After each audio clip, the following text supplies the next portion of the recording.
का एक छोटा सा कोना था जहां एक मिट्टी का टूटा फूटा घर खड़ा था। उसी घर में रहता था सूरज, एक 12 साल का गरीब लड़का। माँ बाप का साया पहले ही उठ चुका था और सूरज अपनी बूढ़ी दादी के साथ रहता था। सूरज रोज सुबह उठकर कुएं से पानी भरता, जंगल से लकड़ियां लाता और फिर स्कूल जाता। उसके पास पहनने के लिए सिर्फ 2 जोड़ी पुराने कपड़े थे और किताबें भी फटी पुरानी थीं, लेकिन आंखों में थे बड़े बड़े सपने। स्कूल में मास्टर जी उससे बहुत खुश रहते थे क्योंकि सूरज पढ़ने में होशियार था और कभी झूठ नहीं बोलता था। एक दिन स्कूल में घोषणा हुई कि जो बच्चा वार्षिक परीक्षा में अव्वल आएगा उसे ठाकुर साहब की तरफ से एक साइकिल इनाम में मिलेगी।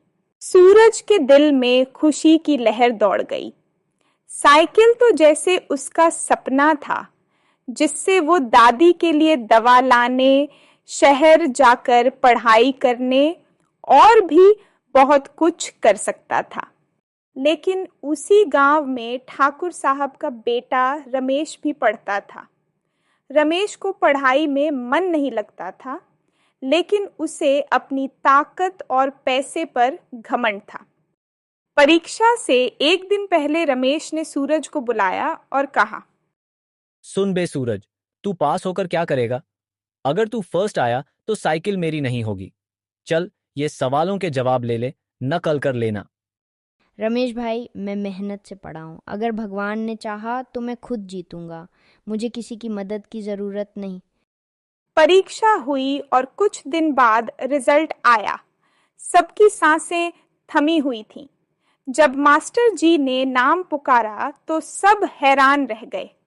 ठाकुर साहब खामोश थे। रमेश का चेहरा उतर गया, लेकिन सूरज की आंखों में चमक थी। ठाकुर साहब ने मंच पर सूरज को बुलाया और साइकिल दी। सूरज ने झुककर प्रणाम किया। बेटा, इतनी गरीबी में भी तू इतना अच्छा कैसे कर पाया? ठाकुर साहब, मेरी दादी हमेशा कहती हैं, ईमानदारी और मेहनत कभी जाया नहीं जाती। मैंने सिर्फ वही किया। उस दिन के बाद सूरज गांव में सबका चहेता बन गया। मास्टर जी ने उसकी पढ़ाई की जिम्मेदारी ली। शहर के एक स्कूल से छात्रवृत्ति भी मिली। सूरज ने वहीं पढ़ाई जारी रखी। रमेश को भी अपनी गलती का एहसास हुआ। उसने सूरज से माफी मांगी और धीरे धीरे बदलने लगा।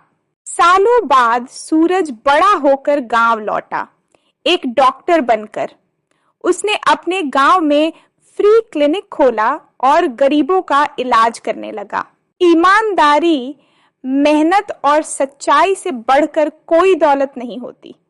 अगर इरादे नेक हों तो गरीबी भी रास्ता नहीं रोक सकती।